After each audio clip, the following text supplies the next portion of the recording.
was like, but she did. And we'll Um, do it again. so Instagram, Facebook. Oh, we're live everywhere. So there we go. Hello. I bet you that one of those platforms got that sweet potato fries comment.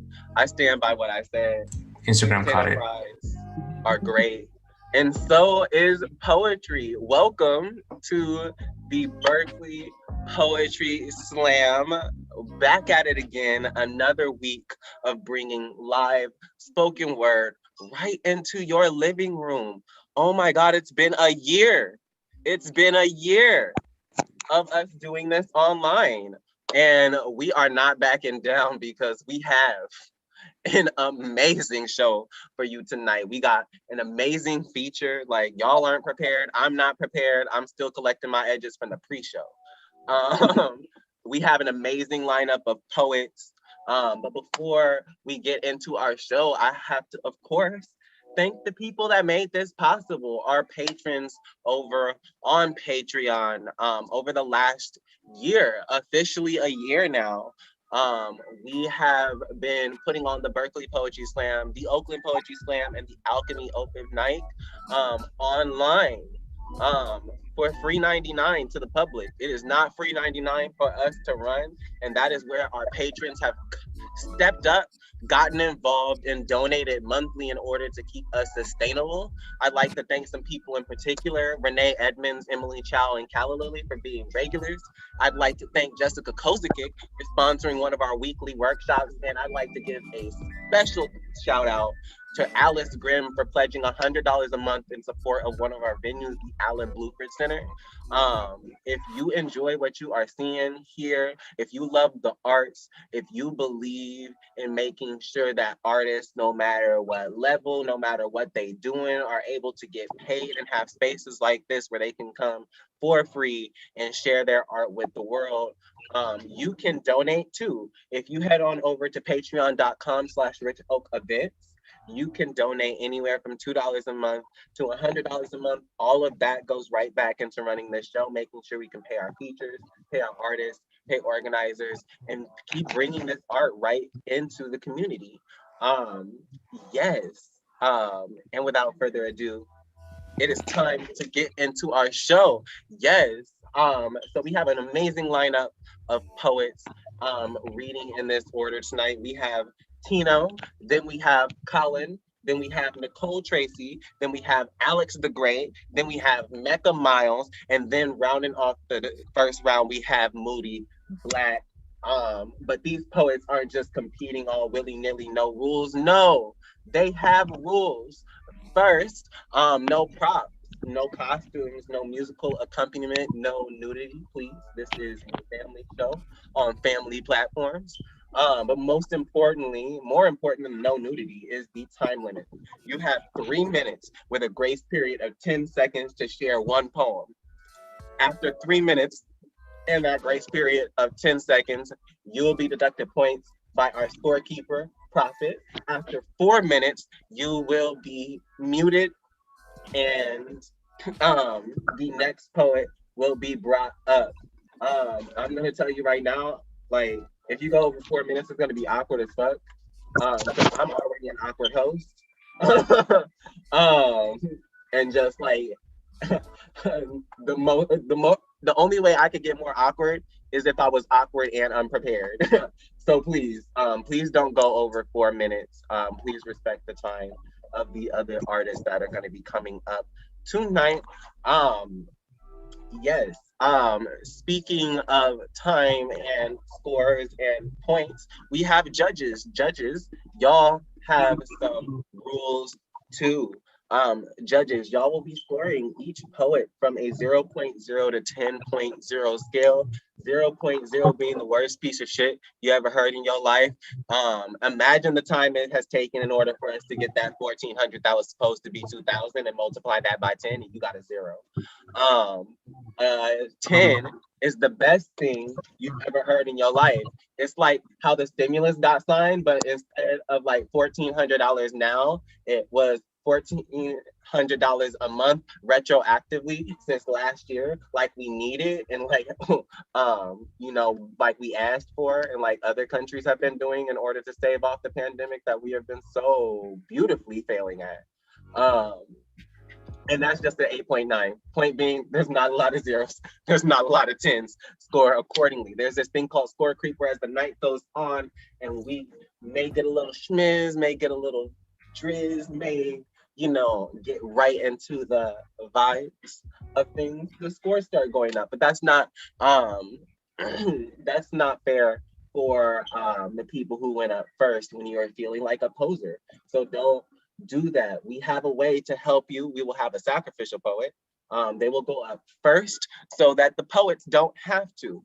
And you're gonna score them as if they are competing in the slam. Think of them as calibration poets. Any poems you like more than that, score them higher. Any poems you don't like as much, score them a little bit lower.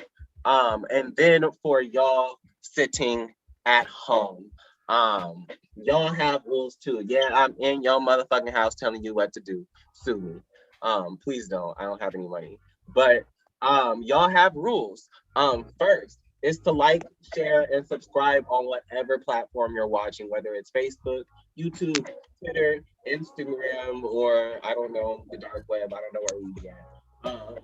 But seriously, we do this kind of stuff a lot. This show is weekly. We have another show that's bi-weekly. We have another show that's monthly. In other words, we do 7 poetry events and 7 writing workshops a month. And that's too much to keep track of. So you want to be Saweetie tapped in with all of our social media so you can be updated. So yeah, stay updated. We want to see your beautiful faces in one of our workshops and at one of our slams. And the only way you can do that is by following us. And speaking of beautiful faces, we also want to see your beautiful faces and see your beautiful comments in our comment section. It is mad fucking dry to do a slam week after week after week after week on Zoom. But one thing that has made it very, very rewarding is seeing how much y'all make us feel welcome and loved in the comment section. So yeah, definitely show your love in the comment section. Lit. I think that's it. Word of the day. Our word of the day is, what is our word of the day? Felicitate. It means to make happy, to consider happy or fortunate, to offer congratulations to, yeah. So poets, if you use felicitate in the in your poem, you get an extra point.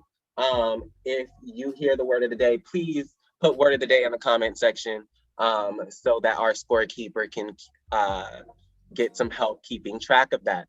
Lit. I think we are ready to begin. Yeah, are we ready to start the show? Gang, gang. So on deck, we have Tino, but give maximum love to your sacrificial poet. Give it up for Reggie. Woo!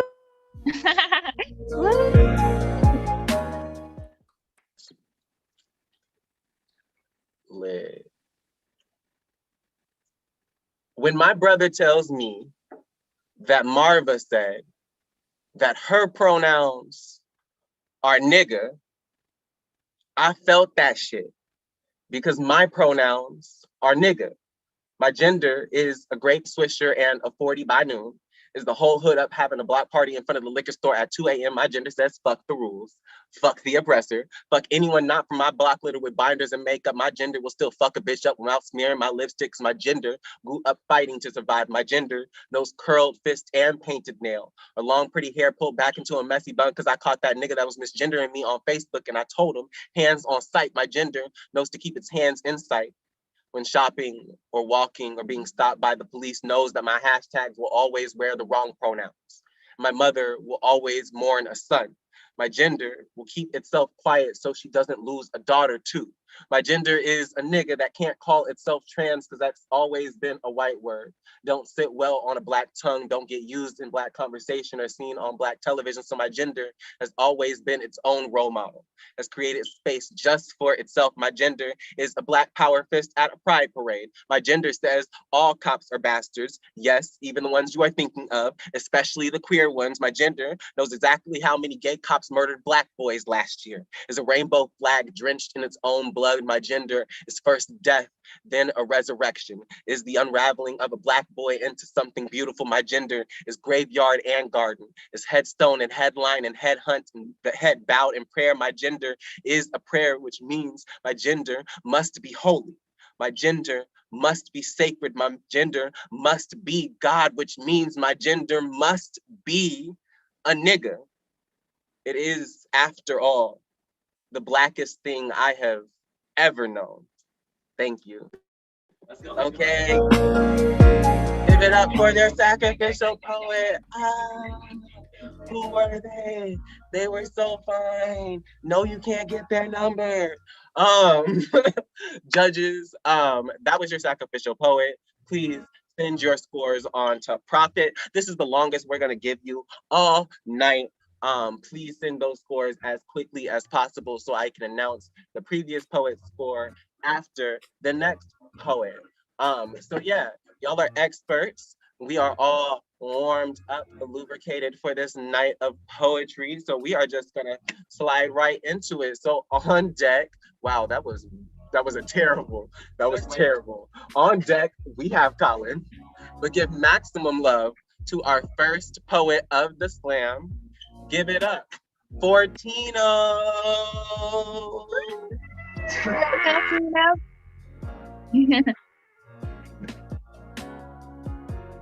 No, I can't hear you. No, I can't. Can you hear me? Yeah. También de este lado hay sueños. On this side too, there are dreams. Janine Cummings. And so I should be grateful she put a brown face on the mask of an unnamed immigrant. And so I should be able to see my parents in her book, Call American Dirt, a true immigrant story, told by a white woman, a voice for the voiceless. Here is our white woman savior. Here is her writing, galloping in to save the brown people, to upend the violence, conquer the bad hombres. Here, I asked for a cut from her royalties to support my family, and she calls me ungrateful. 7-figure book deals and 69,000 kids in cages later, she's still comfortable.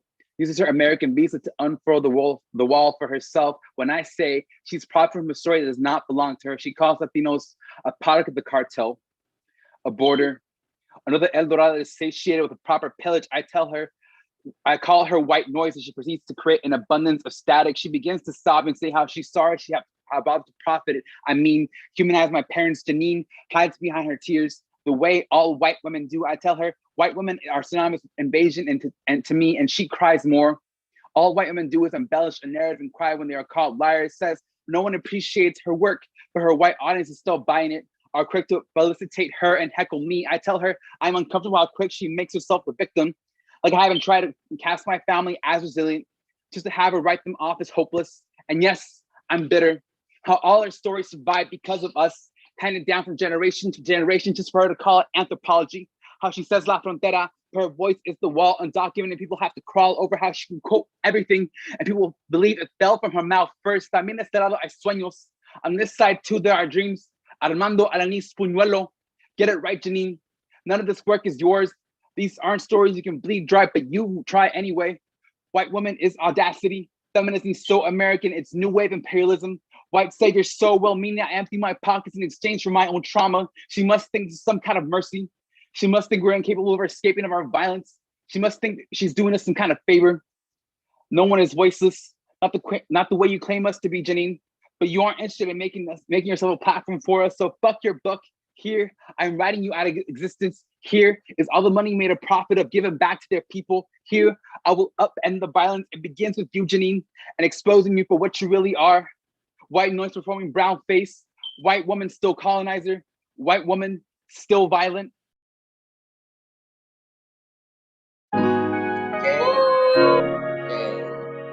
Give it up for the poet. Yeah.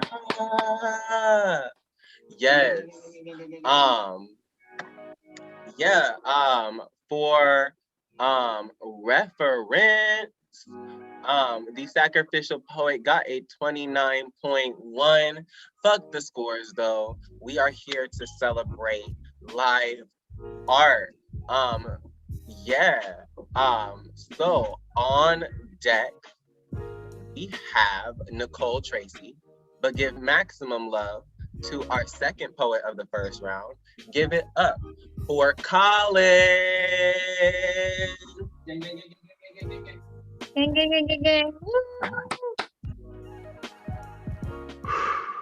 you hear me? Yes. Black boy walks down the street humming his favorite song, and white folks go pale, act like they've seen a ghost, someone dead, or at least supposed to be. They want to call an exorcist, but settle for the police instead, and watch how quickly my life can come into question and how quickly a bullet becomes the answer. Everybody in this neighborhood is equipped with shotgun mouth and buckshot teeth. So I've not encountered anyone who hasn't fixed their mouth to call me dead. And now even their apologies feel more like a eulogy. Their guilt just another way to quell a revolution, like they can just cry themselves back into allyship. But my mama always taught me not to trust someone who only offers remorse. Sometimes an apology is an act of violence, or at least a way to erase it. Like I know white people will say sorry.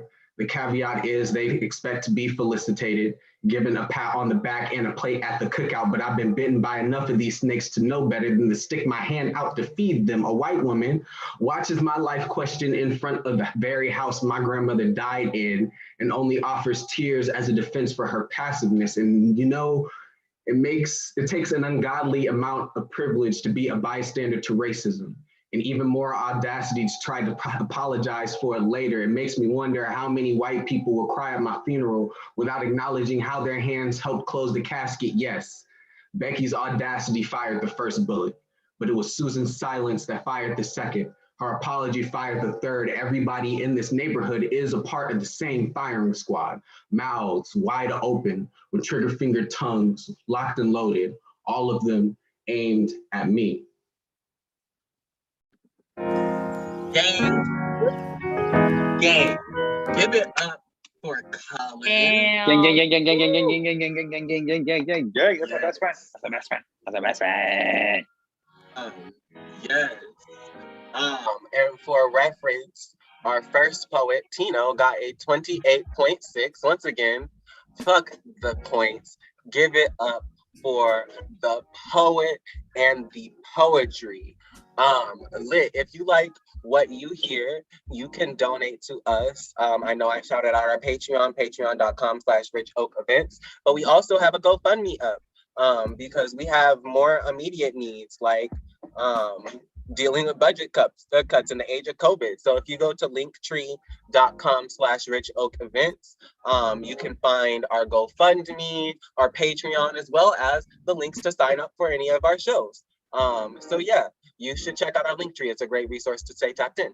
And speaking of tapping in, we're gonna tap in the next poet because on deck we have Alex the Great, but give maximum love to our third poet coming up in the slam. Give it up for Nicole Tracy.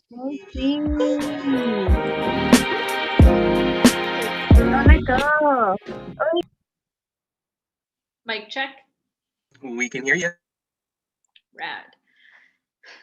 To the man who said I looked like Arya Stark from the neck down after seeing the one scene she is naked in. Really? This is the one time in 8 seasons you think I look like her. And while this is not the first time a man has said he fantasizes about me, it is probably the most creative way. And so he stands there expecting me to felicitate some praise. I mean, it's such a compliment, right? I could be a body double for any beautiful white girl. I would look perfect and out of reach on small and large screens. I mean, I should be thankful, right? Thankful that I am one of the top search terms for sexual fantasy, because after all, fetish and Japanese are separate search terms, but are not mutually exclusive. And after all, it's not your fault the world only puts a fantasy out, says, I can only be sexy or smart, and having boobs means I can only be sexy. I mean, I should be thankful, right? That you and so many men beat your dick to the idea of me without knowing my name or thinking about the bloody history white violence leaves behind. He sees me in every anime he's ever watched and calls me fan service and believes it to be a compliment. When he says I look like Arya Stark from the neck down, what he means to say is he is ignoring what strong women we are, sees us as a pair of walking boobs, only calls himself a feminist from his male gaze. And yes, I am like Arya Stark. I am a bloodthirsty bitch. Arya Stark killed the goddamn Night King, and I'm sure she would sneer at your comments too, call you harmless because it hurt your masculinity, would kill you in self-defense. And remember, we will not give you a warning if you put your hands on us. Gang, gang, gang, gang, gang, gang, gang, gang, Gang. gang. Let's Give it up go. for the poet. Bra, bra, bra, bra, bra. Nicole. Yeah. All right. And for reference, Colin got a 27.3. Fuck the scores. Give it up for the poetry, not the points. Liz, we are going to just keep chugging along like the little engine that could, because on deck we have Mecha Miles, but give maximum love to the next poet coming up on stage. Give it up for Alex the Great. Alex. Let's go, poet. How beautiful is a body after it has been scarred. An open face bruised, needing space to breathe the wound, nothing but a memory. I survived everything that only came to hurt me, took the least of myself and named it alive. How sacred is a love song to myself? How can I serenade my solemnness, sing the background and the lead? Here comes the best part, the one where I am a good partner to me. I set the stage, the lights dim low. See, self-care is an act of revolutionary healing. No is the most romantic language I know, and I get turned on by setting boundaries. I do not quiver or hesitate to name my desires one by one, grant myself my every wish. How do I pick myself back up after the fall? Look the other way when I'm catcalled by the edge. The cliff does not scare me. This is me with a real good love enveloping my entire body. See it, watch how it embraces me, covers all these insecurities twice over, how it doesn't think twice about affirming me, how I ain't gotta wait for anyone else to rearrange their priorities before I can actually see that I am worthy. Ain't gotta convince myself my heart ain't fragile or weak, it's real heavy, got a story to tell. How about these stretch marks save me? That heartbreak did not name me, and I am the sum of an exponential level of dispelled grief, my pain rooted in joy. How many times have I almost died? The man who stole my childhood and renamed me damaged, tried to claim me, drank so much I blacked out through my 20s. Generational trauma tried to shame me. The men who would feast on my body like a 5 o'clock buffet line. The childbirth and all the blood loss, the love loss, the eulogy, the surgeries. Every day is a party, a celebration, and I am my favorite song. Headed back out to the dance floor. This is the remix. The mirror is my best friend. She gives a ceremonial hand clap and a dance, a monumental A to cheer me on and felicitate how glorious is the reclamation. My heart, equal parts made of clumsy relationships, gap tooth smiles, and a stained glass mason jar full of regrets. These stained teeth, handful of stomach rolls, hips spreading over, hair with split ends is all me. Every day that I wasn't supposed to be here, but I am. I revel in Satan's failed attempts. I owe so much to this body, how it did not betray me. I all but despise it, yet it does not seek revenge, but it does the thankless job of continuing to love me. Yeah. Let's go. Yes. Yes. Eat it. And for reference, Nicole got a 25.4. Once again, fuck the scores. Give it up for the poetry, never the points. The points, the poetry. The points, the poetry. Lit. Wow, we are just chugging right through this list. I'm excited. because on deck we have Moody Black, but give maximum love to our next poet coming up in the first round. Give it up for Mecca Miles. Let's go, let's go, let's go, let's go, let's go, let's go. Come on, Mecca. Can everyone hear me okay? Yep. Yep. Content warning, suicide. I give the waitress an extra $15 on her tip, and I wonder if I'm preparing for my funeral. I have been telling the people that I love them a lot more frequently, been stacking up karma in my favor. I called my life insurance company to make sure that they still cover suicide, and afterwards I laughed. Tried to felicitate the woman on the other end of the phone, told her she had nothing to worry about. I just kind of wanted to know, relax. There is no Matador red flag here, and it is the third lie I've told today. I've said I'm okay twice already. I finally got signed up for therapy, but as I'm signing my signature on this receipt, I'm wondering if it's too little, too late. I never followed through on that semicolon tattoo because I didn't know if I'd actually decided against killing myself or if I was procrastinating as I am wont to do. I make more money now than I ever have the greatest of people surrounding me, yet all I can think about as I smile at my fortune is that now seems like a good time to die. And I wonder if I am the only one so happy that I want to commit suicide. Stop the story right here. Bookmark this joy and carry it with me into the abyss. I ask for her Cash App because taxation is theft and the minimum wage promotes poverty. And I start measuring out my expenses.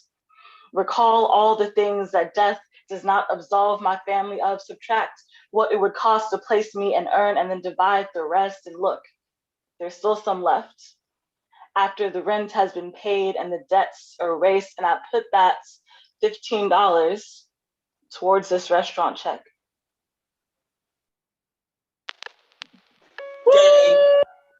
Gang, give it up for the poet. Yes. Oh, I'm sorry, I don't know why. I thought I recognized the song, but then I realized it's lo-fi and I'm not gonna recognize anything. But what I do recognize is that y'all should be following us on social media. Yes, we do this a lot. Like I said at the beginning, we have 7 poetry events and 7 writing workshops every month. There's a lot to keep track of even for us. So the best way, instead of trying to memorize it all, is to follow us on social media. So you just get a notification on what is going on. So you can follow us on IG and Twitter at Berkeley Slam, Facebook at Berkeley Slam, and on YouTube, youtube.com/BayPoetsUnite.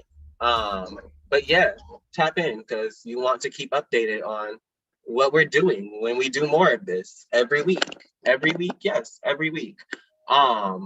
Lit. And speaking of every week, our feature, we have a feature every week, and on deck is our amazing feature of the night, Dianna Harris. Y'all aren't ready, but y'all are gonna have some time to get ready because coming up on stage right now, give it up for your last poet of the first round. Give it up for Moody Black.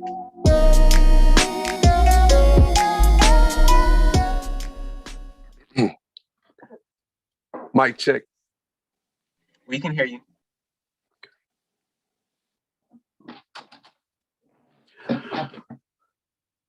Perfection is not just about control, but also letting go. Doing things just right to surprise the audience, transcendence like the oranges, blues, and violets that take their place in the sky like a gospel mass choir when they harmonize hallelujahs as sun sets and sunrise is organizing at the right time, creating the right sentiment. See, I want to be perfect. Because perfection requires dedication, commitment, where you don't stop till it feels right, where you make enough mistakes to all the wrong equals a right. Like -1 times -1 makes 1 a positive number. And I'm not sure, but why? I'm positive that with all the bad things that I created for myself, something positive has to happen. Because I've been arrested several times for minor charges that grows to something major, like losing my job, like being behind on my bills, been driving dirty for so long, I forgot what it feels like to be clean. I done created families only to destroy them, and I was never what my parents wanted me to be. And as a grown man, I could still see the disappointment in their eyes. And no, I never finished college. Because every time I went was because my job wanted me to, or my mom wanted me to when I left. Each time broker than I was when I got there, and I can easily point fingers, but only bad workers blame their tools. See, this is where brilliance becomes a burden. You don't get felicitated for doing your best because you're only good as the world allows you to be. And I just want to be perfect. To be perfect is to be enlightened. And in order to see the light, you have to be free, and light only exists in darkness. I guess I have to be in dark to be perfect. Like the ballerina behind closed curtain that has rehearsed for hundreds of hours, frozen like a mannequin in Macy's, making sure the sentiment is just right, making sure the mind is clear of last night's fight with lover, this morning's arguments with mother, of time wasted with this dancing thing of how father is farther than arm reach to catch the tears that slice your cheek, like the razor that Fitch kissed your wrist earlier this month. Of all the productions you were turned down from because producers didn't feel the pride in what you produce, but they don't know of your broken toes, bruised ankles, and broken soul. But for this show, you maintain control like poets with more problems than pens can pick down. But you breathe, you find peace. Dalai Lama, your dilemma. So when the curtains open, you let go. You transcend. You make sure your performance is flawless. Surprise the audience with blind brilliance because they won't judge you what you've been through, only what you're doing on your performance, your beautiful display of your craft. So to all of you, position your head high enough where angels think you're stalking them, bury your past pain so deep that the devil uses them for Christmas ornaments, organize your happy thoughts and place them in the viewfinder of your dreams. So every click, you remind them of your transcendence. Make sure it feels right. Smile and be perfect.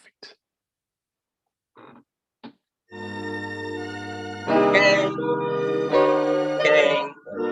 Give it up for the poet Moody Black. Yes. Yeah, Moody Black. Woo! And for reference, Mecca got a 25.4. Once again, fuck the scores. Give it up for the poetry, never the points. The poetry, never the points. Yes, and speaking of poetry, I'm really excited for this feature. Our feature is none other than Dianna Harris. If you don't know, you fit to learn. I just know that based on the pre-show conversation that we had. Hold on, give me 2 seconds. Yeah, I was just about to tell somebody to mute themselves. But just based on the pre-show conversation that we had, I wasn't ready. I thought I was. I read the bio. I watched some poems. I thought I was ready. I was not ready. So if you think you're ready, you're not ready. And if you think you're not ready, you're definitely not ready. So hold on to your butts because I'm about to read this bio. Through a love of reading and writing, Dianna Harris began Poetry Slam her freshman year, winning Louder Than a Bomb consecutively each year until placing as a finalist for the Chicago All-Star team at Brave New Voices International Poetry Festival, where the team was featured in Brave New Voices 2009 HBO documentary series and placed 3rd in the nation. Her success as a slam poet helped afford her a scholarship to the University of Wisconsin-Madison on an arts and writing fellowship awarded to only 15 students around the country. The first wave poetry fellowship program, by the way. Combining her love of media, communication, and art, she graduated with a Bachelor's of Communication Arts, Radio, TV, Film in 2012.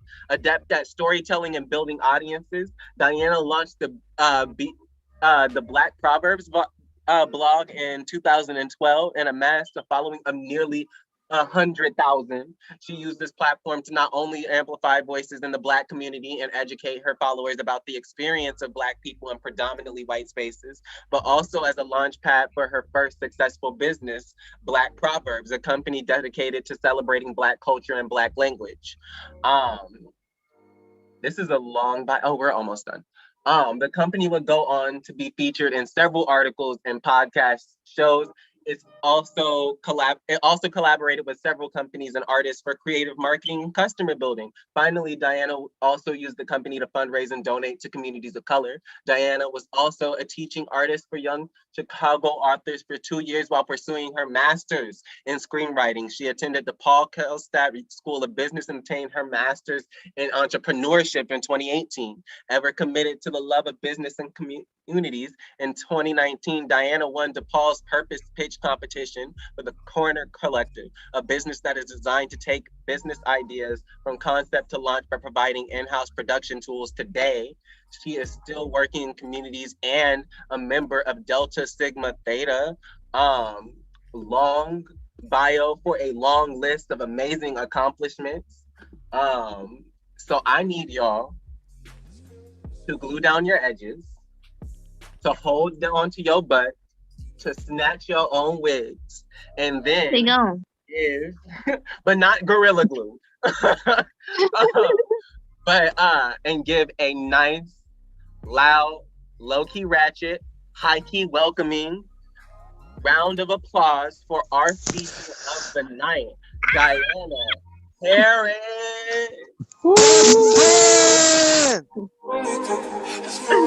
Let's go. Wow, I am so happy. Like I'm legit. I have not been around Poetry Slam or poets for a long time, for reasons I won't even get into right now. But I'm gonna just shout out adasdaughter.com if you want to find some cheap chapbooks of mine that I put together just for you. I'm going to read a few poems from each of the chapbooks that are on adasdaughter.com. Starting with Writing Cards with Crooks. This collection of collections of poems. This collection of poems is dedicated to the men who gave me better teeth. All right. This first one's called Genesis. Good girl got pews for legs and a pulpit chest, biblical cannon for eyes, even their arms come chase. Good girl will present her body a living sacrifice for lazy men, even when she doesn't want to walk in the name of Jesus. Good girl just will think she is Jesus. She will drip rosaries, bleed the sun every month. Good girls do not believe they are bred wanting to go bad. Good girl is Hagar before she knows it. Desserts in a desert to these coyotes. She believes she has teeth enough to tame them.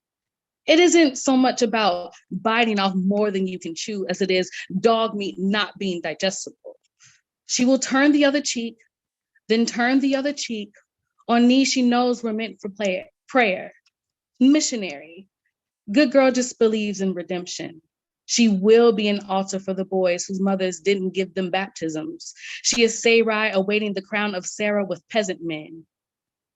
Good girl breaks slow, being raised in the fruit of long suffering. Even when the fruit flies fester, she still won't notice the rot. Good girl believes she can undress a fox with honesty. A carnivore is still a carnivore. Good girls fret not. We are only a prayer away from forgiveness.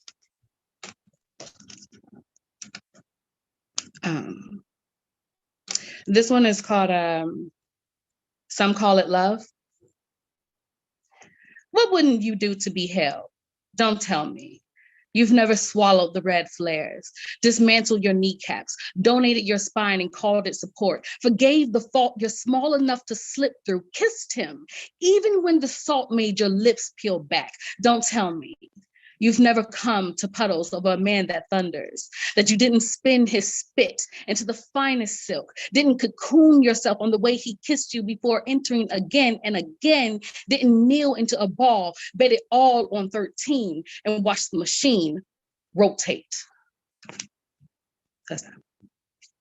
Oh, come on, let's go. All right, so this is the last one from this collection I will share. Again, if you want the whole book or whole chapbook, it's on adasdaughter.com. This one's called Daniel's Den. The murder solve rate is only 17% here. I sat in the lap of my boyfriend's girlfriend, the other woman she knew about. I let her part my hair for twists she couldn't truly do. A more cunning animal would have seen it for the trap it was. She could have scalped me then, had me by my throat, slashed me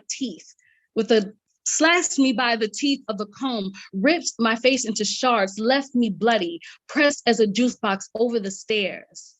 I saw her sister's face when she said, "This is who he has been in the car with." Translated, "This is who he left me for." How wet her tongue must have been then to see what a sheep I was. How quick they could have had me roasting. How I must have smelled so suburbanly sweet, greasy, and mistaken. We do not pray to lions, nor ask them for grace. All right, that's that, y'all. I'm gonna read you a couple poems from Poems from the Heart, parentheses, Abad.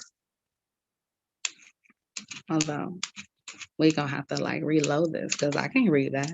I know I got on glasses, but girl, I can't see that. All right, we put you back. Don't we just hate like how glasses work sometimes? Or like not at all? All right. The dedication here is just for love. Like, I'm a Cancer, y'all. I'm a Pisces, y'all. Like, I love love. Okay. This poem is called Conversations, Part 4. Sometimes touching you is like the uncomfortable impulse to squish the soft spot of bruised fruit, the animalistic tick to squeeze from the mush body the writhing juices, like the deliberate downward churn of ashing a cigarette, the curious danger that makes you pass a swift index over the forward crown of a newborn baby. Touching you, essentially, is a craving, an insatiable desire to feel you.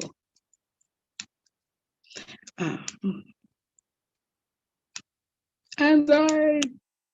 One more from this collection. It doesn't have a title. I don't always like titles. Anyway, but whatever it is, you got my forehead sweating like the bayou, tongue tripping all over itself, and right there in my lungs, my voice is swinging like a rillo, right over a swamp of my emotions, and everything in me is begging me not to go there, because see, whatever it is got my hands fixed as Mississippi mud, got me fixed on fear like my name was something real black in a gross summer sun down south anytime before or after King's death. Listen, whatever it is, I'm as wet as a church beat over worship. I'm a loose skirt on a reckless breeze, and you keep digging for what's under me. Whatever this shit is got me stuttering like a train horn, whistling over Bama, got me singing good blues, got me so hot I can't move. No, I didn't want to read that. And then finally, poems from the Oasis. I'm sorry, Kevin, but I'm finna get mushy. This book is actually dedicated to him. That's Prophet. But my best friend, I call him Kevin.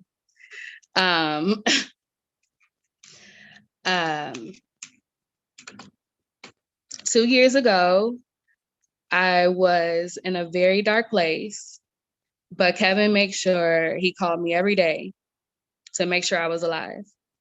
And like some days I would answer the phone and not say anything and just like literally hang up. And he didn't care. He called me every day just to make sure. Earlier in this conversation, I said, the burden of survival is meant to be shared.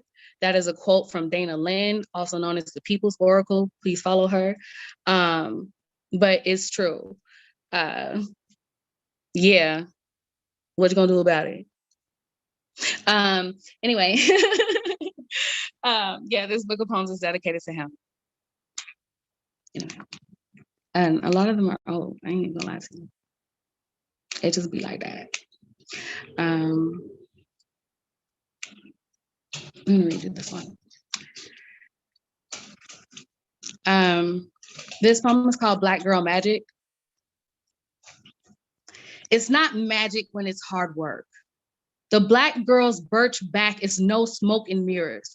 Pulling ourselves out of knots and naps is not a voodoo.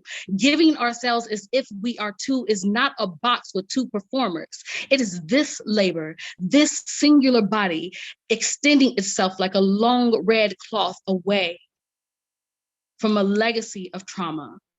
Black girl is not CGI, not animation, no special effects. She is all the stagehands, pulls all the strings. She makes the glitter of her ensemble with her own pressed tears. She keeps the smoke from her pressed hair to make it look like magic, but it is not magic. Don't discredit all this sweat, all this water she is dragged in on. It is illusion, and you have been fooled. It is all hard work.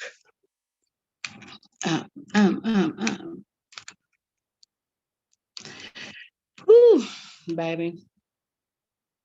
This poem is from a collection of poems called The Overly Curvaceous, but it's in this. I wonder if the rings of Saturn ever feel out, protruding.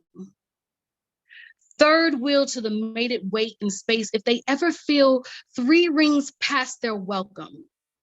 If hugging too obtusely to something that isn't quite yours ever feels smothering. If for some odd reason they feel like the too thick bottom lip hanging due over its facial space, the rings must fidget in the uncertainty, pity and apologize for their persistent presence, perhaps. They are content in holding the labored body of mass between, perhaps. Eventually, I will too. I'll read you guys one more and we'll get back to the slam. Again, if you want to hear or read more of the poems, adasdaughter.com. I'm selling chapbooks on there, and more of my mixed media art will be posted there soon because I make a whole lot of different art. I won't even get into it now. But again, sign up for the updates and then you'll be able to see when I post more of my art. But yeah, this is the last poem. I love you guys, and I'm very grateful that you hosted me tonight. I feel very blessed, so thank you. Okay. In this parable, God asks the student to drown, and she says yes. She begins to eat her tears one by one with the thirst of famine soil. She reminds herself not to thrash. She has to die. No need to fight. She opens up her mouth. The rain rushes like a guillotine. She cries, but does not flinch. Thank you guys for having me again. If you want to read more of my poems, adasdaughter.com. Thank you. Oh my goodness. Oh my Everybody goodness. give it up for Dianna Harris Oh my one goodness. last time. What? You look so good. Best My friend. edges, girl. I'm not Where my I'm not edges even gonna lie. I teared up a little bit when you started talking about your friendship with Prophet because just that's the type of person that he's always been as long as I've known him. So it's just like just an incredible person. So glad that that he was able to be that rock in your life. And I'm so glad that he was able to bring you into here to like, do you see this? Do you see this? Not nary an edge. More Not, edges than my I hairline do. is fucked You got up. more edges You see that than I slant do. right there? That wasn't there before. Ripped it up, like said, let's push you back. Since you don't know how to act. Oh my goodness. Like Dianna said, you can further support her Ada's daughter .com. She got a chat book. I don't know about you, but I like to read. So cop a chat book. It's not enough to just say, hey, good job, you know.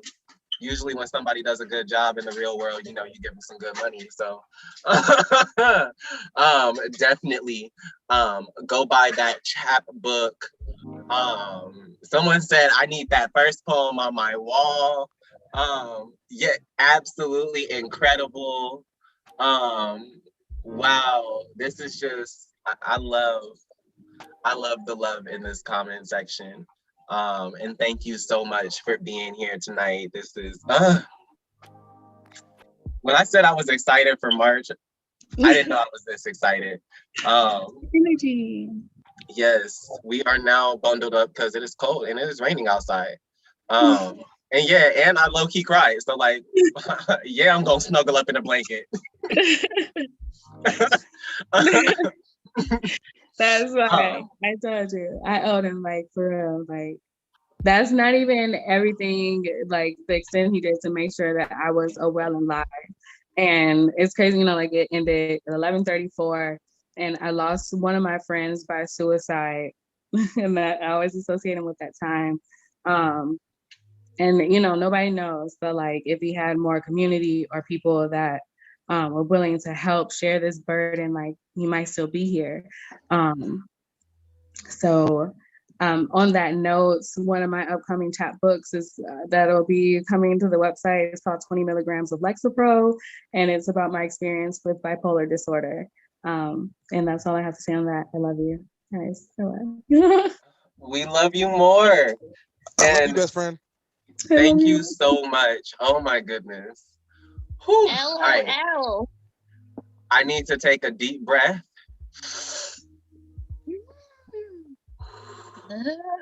Nigga. That's as deep of a breath as I could take. I've been smoking tonight.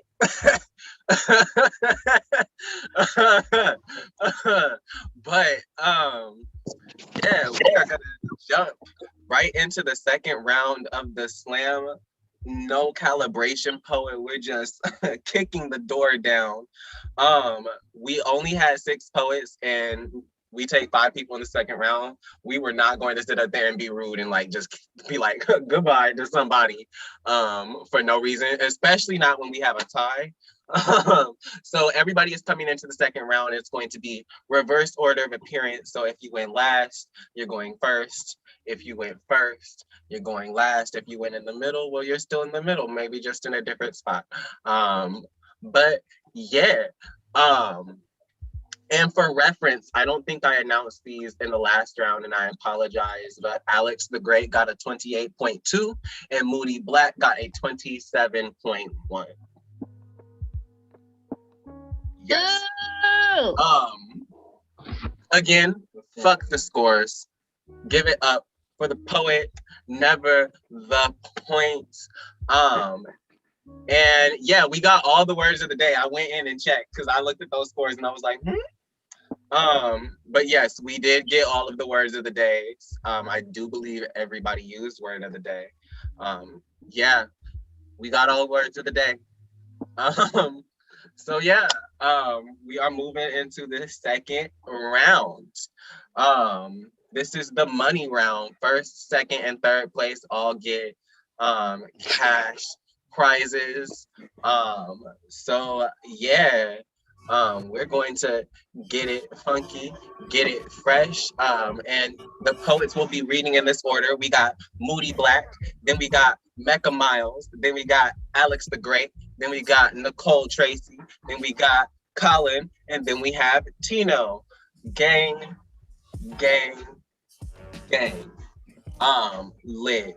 So that is our order, which means on deck we have Mecca Miles, but give maximum love for the first poet of the second round. Give it up for Moody Black. Oakland gang. Moody Black. Let's go, let's go, let's go, let's go, let's go, let's go. Spit poet. Mic check. Mic check. Mic check. Mic check. This is my poem about number poems. 1, there are way too many number poems. 2, I tend to like them. They sound pretty cool when you break your lines up with numbers, strongly suggesting that people like things in order. 3, I don't like when poets think I like things in order. And looking back at my life, order makes me uncomfortable like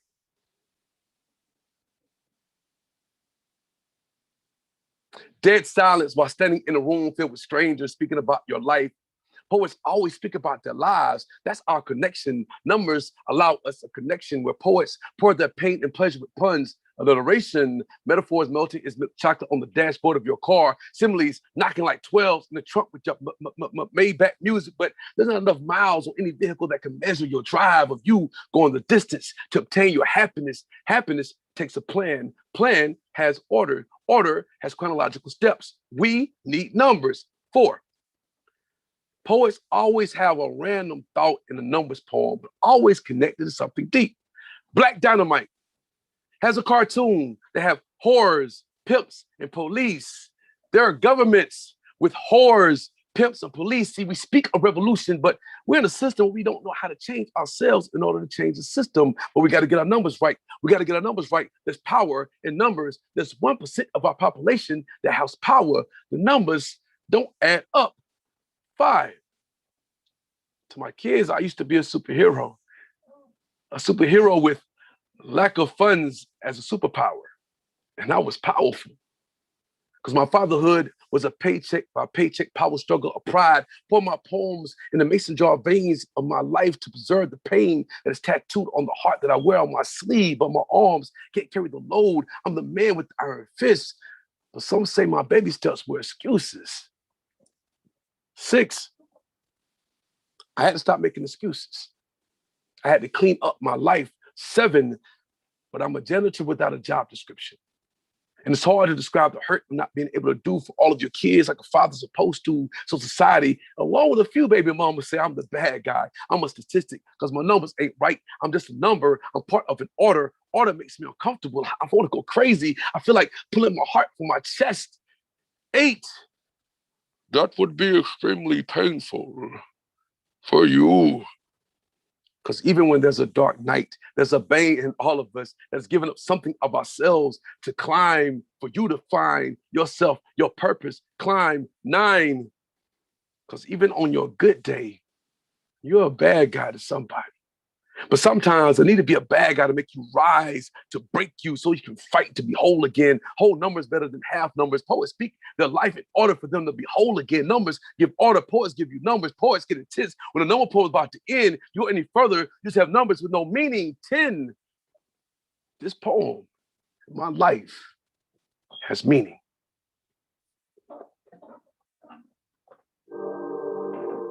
Gang, Slapping out.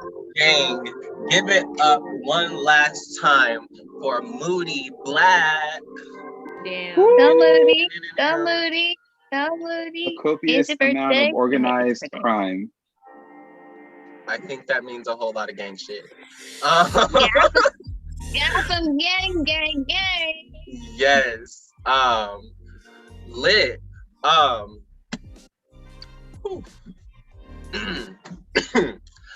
Lit. I'm trying so hard to breathe.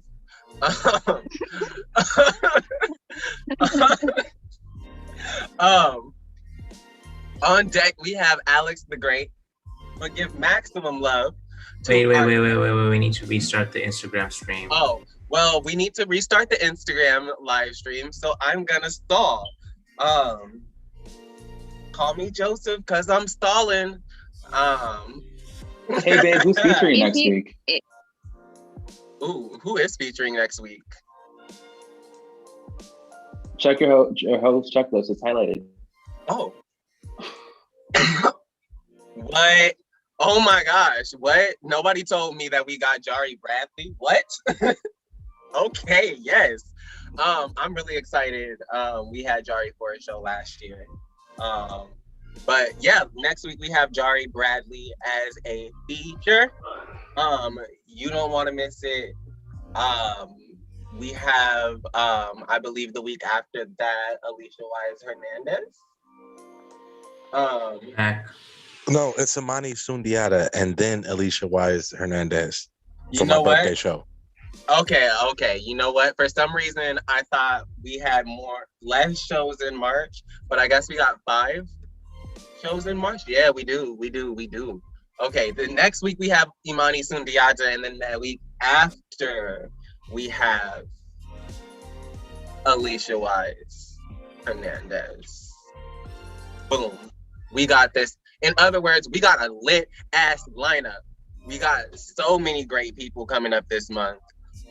You don't want to miss it. And the way that you avoid missing it is by liking, sharing, subscribing. You want to be Sweetie tapped in to all of the stuff that we do, or you are going to be left behind like those apocalypse books. So don't be left behind. Arvin, does our stream back up? Indeed.com. Ooh. Lit. Really excited. Because our stream is back up. So that means we can continue. Which means on deck, we have Alex the Great, but give maximum love for our second poet of the second round. Give it up for Mecca Miles. Woo! Go Mecca. I wish I could count the number of times I had sex when I didn't want to, because then, well, that number would be small enough to remember. I do not call most of what happened to me rape. And whether that's because it wasn't, or because society has taught me that if you do not scream no from the heavens that you must have wanted it, I am unsure. But I do know that I haven't always known how to say no, not known how to run from things that did not felicitate me, up until about 8 months ago. I had to be reminded that no was an option, that I would not be punished for taking, though we all know that's a lie. Little girls are taught to be polite, to close their legs, travel in groups, don't leave your drinks unattended, don't drink too much, don't go to their room, don't wear tight clothes, don't laugh, don't smile. Wait, you look so much better when you smile.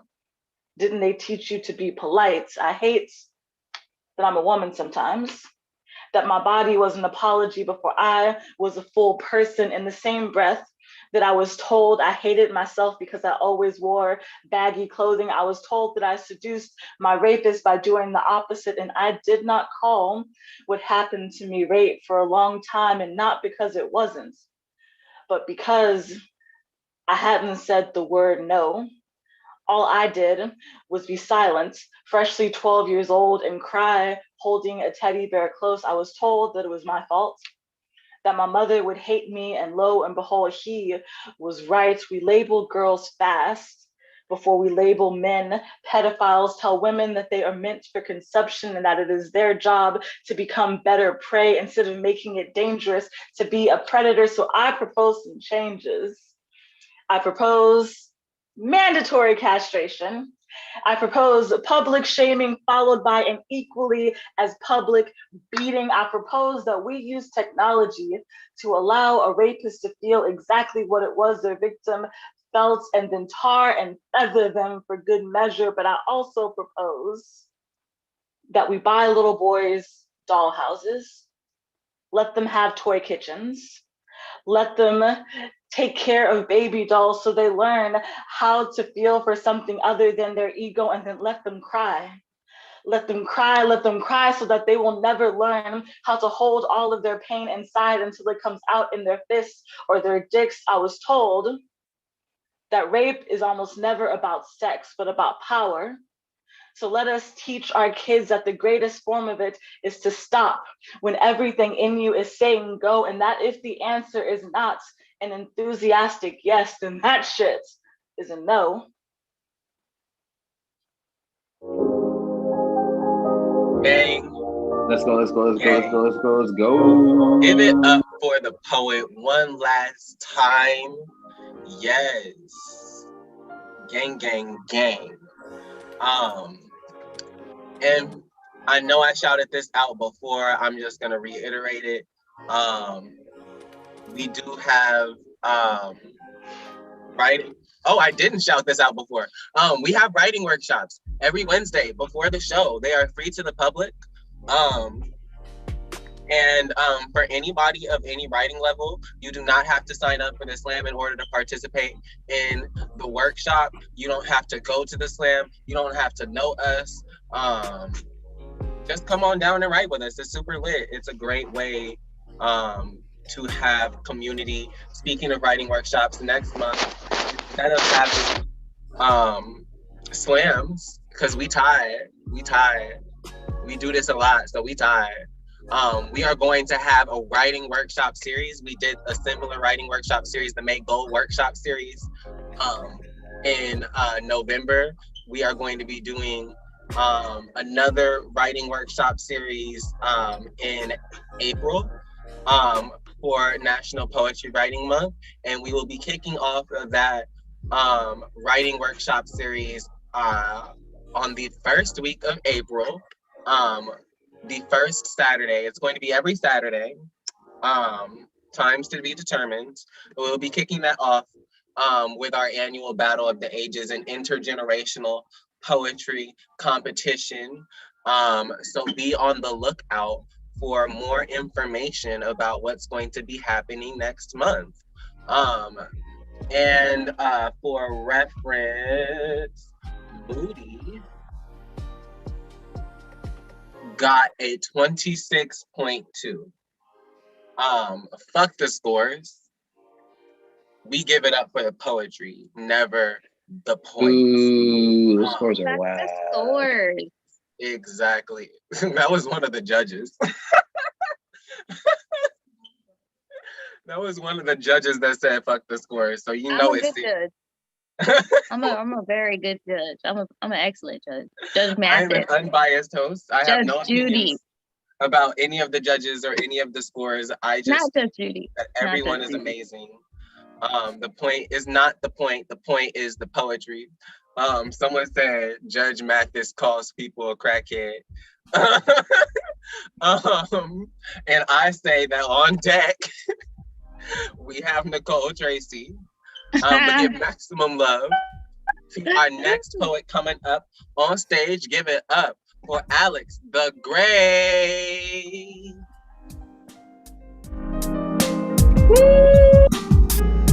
Yes, let's go. Yes. In my most vivid of dreams, I live in a state of pure euphoria, where fantasy crosses over to reality.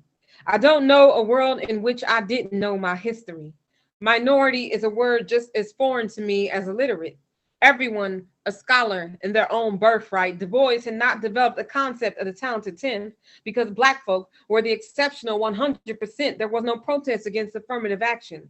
209 is only an area code, not a prop or foul or reason to call time out. Our history in ancient Egypt, rooted in royalty, dressed as deity, is equal parts of the curriculum, just as integral as the Constitution, just as American as apple pie. My name is still my name.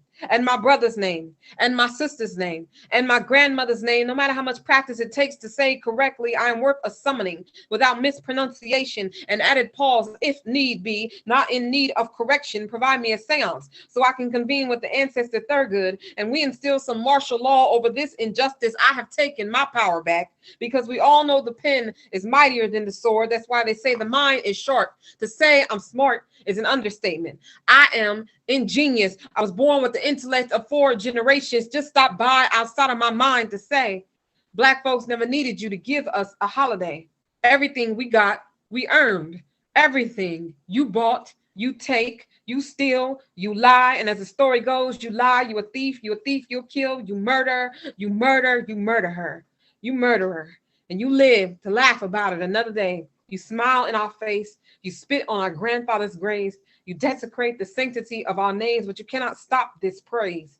Shake down the leaves, but you cannot trim the roots away. Gang, gang, gang, gang, gang, gang, gang, gang, Motherfucking gang. Give it up for the poet, Alex the Great, one last time. Gang.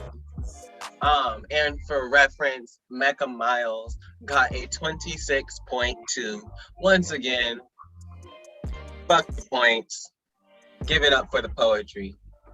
Never the points, always the poetry. So, on deck, we have Colin, but give maximum love to the next poet coming up on stage. Give it up for Nicole Tracy.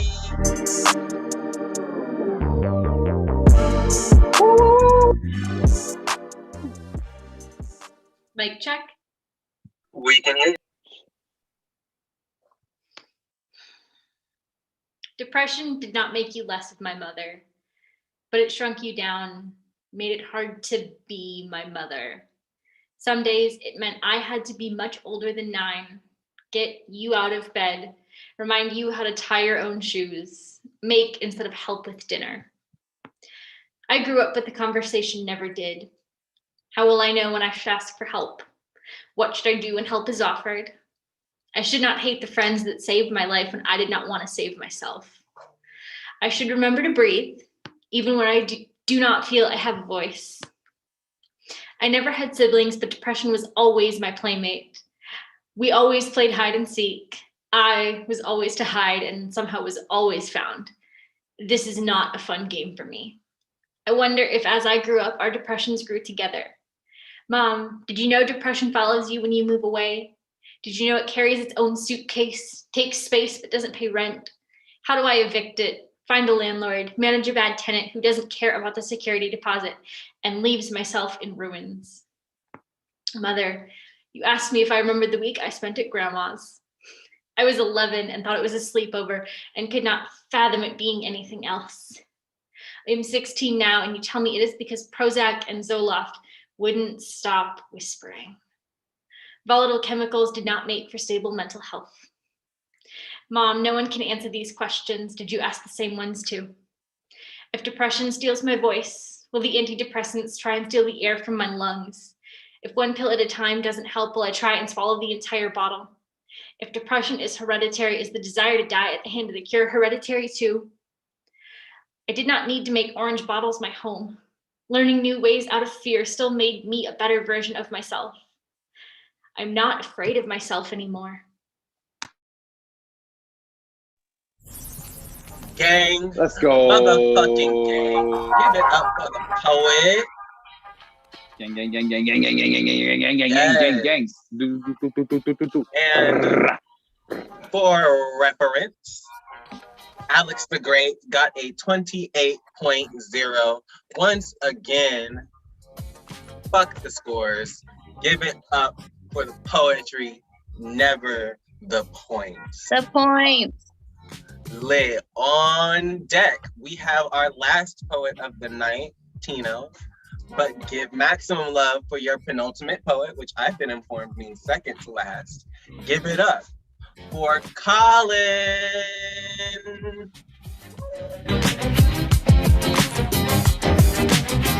Friend, best friend, best friend. Can you hear me? Yes. Yep. Everybody likes to ask me, how do you have asthma but still smoke so much weed? But in my hood, weed ain't what niggas are actually choking on. Here, asthma and cannabis are the dynamic duo. I know more niggas carrying inhalers than Glocks. Albuterol is the only strain we got in rotation. Puff, puff, pass, all our drugs prescription here. My city likes to look at San Rafael across the water.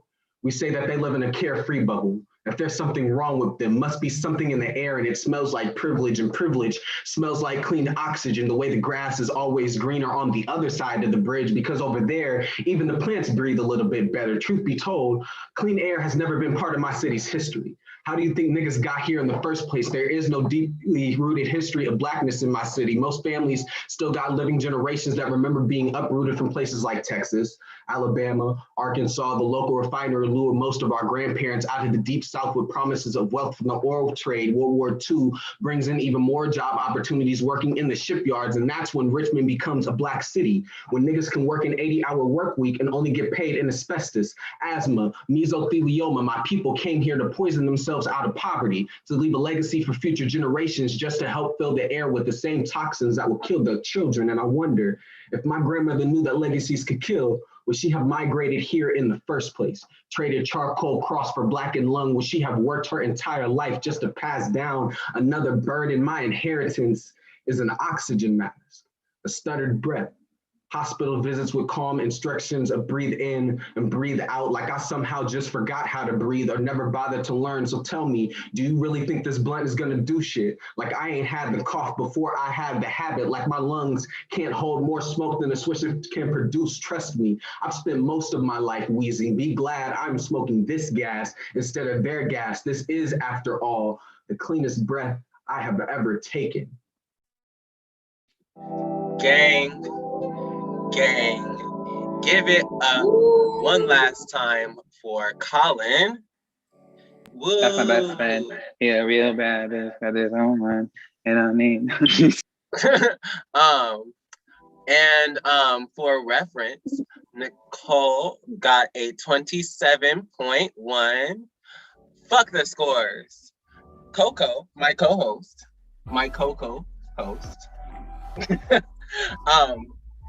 is not here for the scores. She is looking for the poetry. Oh my God, girl, get it together, stabilize. But yes, on deck we have finding out who I'm gonna get his money to. But I need y'all to give maximum love for the last poet of the night. Give it up for Tino. Woo!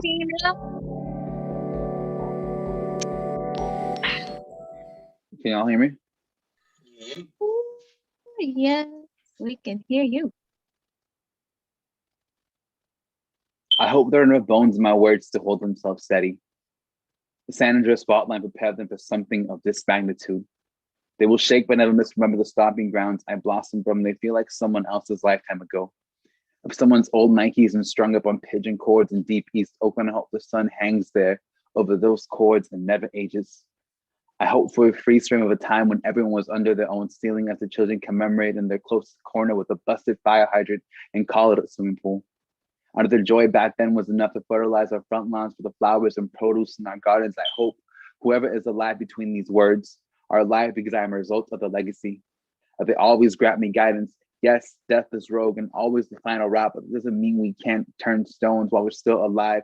Pay respect to all the ghosts that come and go. This is still their home too, as much as it is ours. My wish has always been to elicit the desire to live in my writing. There is a lifetime spent worth living here and honoring the dead, a duty to fall in this cycle. I am just starting my ancestor work early. My words, duty-ridden, warrior ready. I am not dead on arrival, just always familiar with its presence. I hope these words make a ghost of me. Hope these bones are the only words I have left when I'm gone, that my body is compost enough to be claimed by soil. Some time ago, I buried my heart under the roots of an oak tree, said, this is where I will stand. Long after I fall, I am done wrestling my purpose in this world. I'm just gonna keep giving back even after I'm gone. I'm sorry if it comes off as sounding like a martyr. I come from a city where bodies are dropped at the gates of my school. I am just aware of how much infinity is snuffed from us, of all the breath we draw and is still not heard today. I promised I would own each breath because the work is never done. I hope you keep writing. I hope you die with the ink spilling from you, seeking revenge, your truth raw on your throat. So when the autopsy comes, they won't know what to make of your eternity. Hope you make this your final choice. Even when they try to rob it from you, and trust me, they will always try to rob from you, but they won't ever unearth you unless you let them. I hope you still blossom in your metaphor. Hope you sign yourself into everyone's memory. Hope someone honors your ink and makes a painting, a canvas, a mural out of you. I hope you created your writing when you grind across tectonic plates. Your bones are always ready for this aftermath. Hope you stitch your story in the sky out of reach. All dead poets, a symmetry of their life told in their truth. Keep writing. Gang, motherfucking gang. Give it up one last time for Tino. Woo! Woo! Yeah. And keep that round of applause going for every single person who touched this mic tonight. Gang, gang. And for reference, Colin got a 28.6. I am still waiting on that score for Tino, but once we get that, I think we will be ready. But while we are waiting for all the scores, let me tell you about some other shows that happen in the Bay Area. Yes. Well, I mean, I guess I should tell you about the other shows we run, I guess. I keep acting like we're separate now. But no, this is not the only show in the Bay Area. This is not the only show that we run. There are 2 other shows that you can stay tapped in with. First is, of course, the Oakland Poetry Slam every 3rd Tuesday on Instagram Live, Facebook Live, YouTube, and Twitter via Oakland Slam and youtube.com/Bay Poets Unite. Our feature for this month, I'm super excited because I love them so much. Our feature is Ashia Ajani. I'm so ready. Actually, I'm not ready because even though I know Ashia, every time that they come up here and feature or like spit a poem or whatever, like I think I'm ready and then I'm not ready. I'm not at all ready. But you know, I got a couple weeks to get my edges straight, so you know, you should get yours too. And then of course we have the Alchemy open mic every 1st and 3rd Saturday via Instagram Live at Rich Oak Alchemy. Yeah, follow us on social media to stay tapped in. Let me see, do I have scores?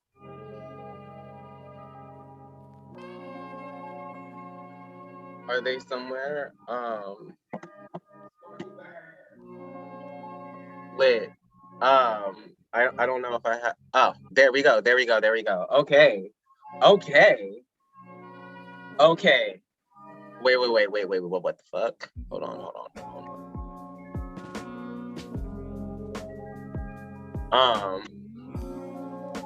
Okay, I see what this is. So in 3rd place with a 55.9, I need you to give it up for Colin. 55.9. Oh shit, that's me. What do you have to say to the people? Hi, people. What do you have to say to the Coco? To the Coco? Yes. I'm in love with the Coco. I'm in love. Do you got it for the Lolo? Yes. Anything else to add? I guess not. Nah, I hella muted myself. LOL. Yes. Give it up one last time for Colin, and then I need a drum roll. I'm gonna imagine a drum roll because in 2nd place with a 56.2, Give it up for Alex the Great. Woo! Woo! Alex the Great, is there anything you have to say to the people? It's fine. It's not. I think they let. Oh yeah. There you go. Alex said thanks. Yeah, Alex said thanks. Lit. And let me just read this. And in first place with a 57.2. Give it up for Tina. Oh, wow, Tina. Wow. It's so funny because I've gone all season without really slamming, and so thank y'all for being here tonight. Come back next week. Please sign up. Please tell your friends. Please tell your family. To get them out here, get them paid. We need more poets. We can't let the slam scene die, and we really appreciate it. Folks roll through and and show us what they got. Show me what you got. Good night.